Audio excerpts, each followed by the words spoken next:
Folks, welcome to another episode of As the World Churns. I am Danielle Moodie, one of your co-pilots, and joining me, as always, is the incomparable Andy Levy. Andy, my dear friend, we start out today with, the possibility of us going into World War III with the world's stupidest and most dangerous people, which is amazing. As it seems right now, Republicans are publicly having a divide, or some would say a civil war. I don't know if it's a civil war, but there are definite difference of opinions, particularly inside Trump's cabinet and personalities outside in the MAGA sphere. Tulsi Gabbard, our national security advisor, recently on social media has said that we don't need to get involved with Iran and that the warmongers are on a tear. Donald Trump apparently does not like that. He doesn't like anyone disagreeing with him. And what's funny to me is that people have said signs of intelligence show that you surround yourself with people that have differing opinions so that you can formulate your own. So we absolutely know that Donald Trump filling his entire cabinet with bootlicking sycophants is a testament to his lack of intellect and critical thinking at a time when those are the two fucking skills that we need the most in this moment, neither of which the leader of this country possesses. So there are talks about the fact that Tulsi Gabbard is getting frozen out from conversations because she disagrees with Donald Trump. And funny enough, multiple times this week, I'm agreeing with the worst fucking Republicans on the planet. First, it was Marjorie Taylor fucking Greene, who also said that we have no business going to war. And I said, Jesus Christ.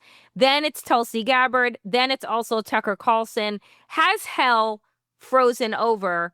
Are we the leftovers? What is happening here when these are the people that I'm like, oh, yes, Trump, listen to them? The amazing thing here also is that you've got Tucker Carlson calling Fox News a propaganda hose that is aimed at manipulating elderly viewers, which we're in hell.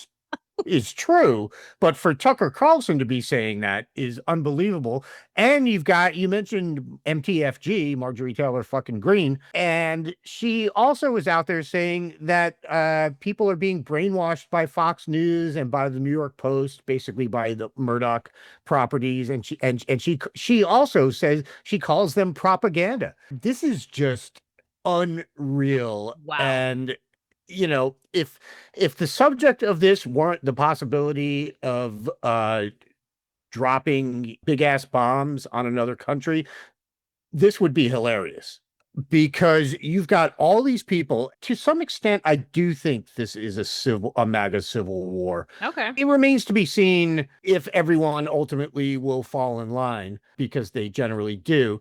But I have seen a lot of people who supported Trump, if not only because, but as one reason, the fact that they believed him to be someone who was going to keep us out of war, foreign wars. Correct. And, America first, if you will. Exactly.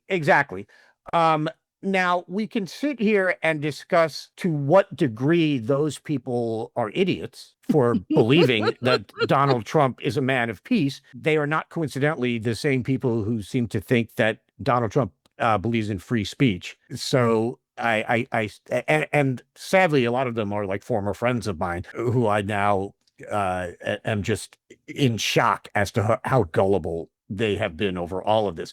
But the point is, I've seen a lot of them really turn on Trump for this, because they are absolutely shocked that he would consider going to war with Iran, that he would consider, in effect, going to war with another country at the behest of another country, not a country that is threatening to invade us, but a third country, Israel, has a problem with. These people seem to be shocked that Trump would countenance getting us involved in a war that sort of doesn't involve us.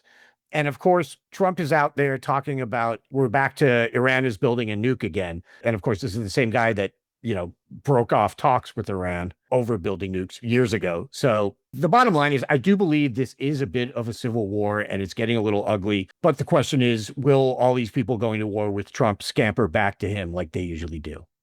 I mean, they're going to scamper back to him, but at the end of the day, to your earlier point, like we're talking about, I believe, and I could be off. We're talking about over 90 million people in Iran, It's a right? huge Like country. we're not Yeah. talking about like a place with no people, right? Yeah.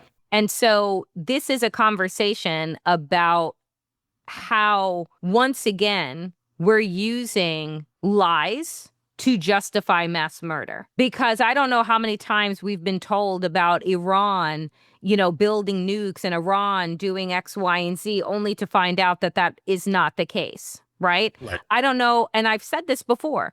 America's foreign policy is built on racism and discrimination, right? Like that's it. Israel has the right to defend itself, but no other country in the Middle East has the right to defend itself. Israel has the right to have nukes, but no other country in the Middle East has the right to have nukes. And why is that? Right? Because we don't want Muslim nations having nuclear weapons. And why is that? Oh, because we've been brainwashed and indoctrinated into believing that all the 2 billion members of the Islam faith are terrorists in waiting, right? And so that has been this delusional sense of who these people are, who this region of the world is flattened by racism and discrimination. And then saying that we have to put on these kind of sanctions, put up this type of front in order to keep these people small. Like that to me is like, it has been the case from regime to regime to regime in these United States, regardless of Republican or Democrat. But here you have Donald Trump, who is the world's stupidest man, who can be swayed in one way or the other based on the nice little things you want to whisper into his ear, who has a desire right now, after millions of people marched against him on his birthday and his military parade looks stupid, that he wants to look big and strong. And because of the desire to look big and strong, and because of the ego stroke that he is so desperately in need of, he's potentially putting us on the brink of the annihilation of humanity. And there are people inside of his party that are like, wait a minute, this isn't just about Iran. They're saying that they're going to retaliate on our American bases, which means that we're going to lose American lives. For who? For why? For what exactly? And no one can actually, including him, articulate the reason why we would be going to war on behalf of Israel.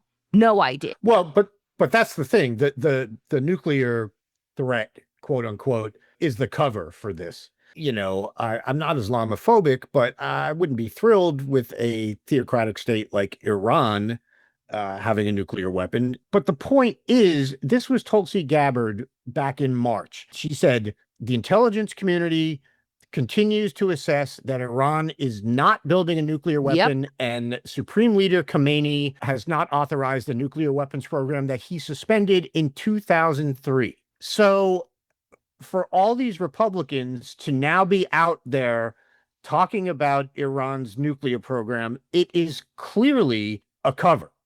Yes. And it is a cover for, as you said, for doing what they want, which is to bomb Iran. And it is a cover for doing this on the behest of Israel, which we absolutely should not be doing. But in order to make it seem like there's a direct threat to us, we are now pretending that our entire intelligence assessment doesn't exist. This feels familiar for some reason. It feels like it was not that long ago that we got in a war with a country and bombed the shit out of them. It also began with an I. Yeah. and also began with asserting that they had, weapons of mass destruction that I guess we're still looking for, but we haven't found them as of yet. So yeah, this all feels very, very familiar, Danielle.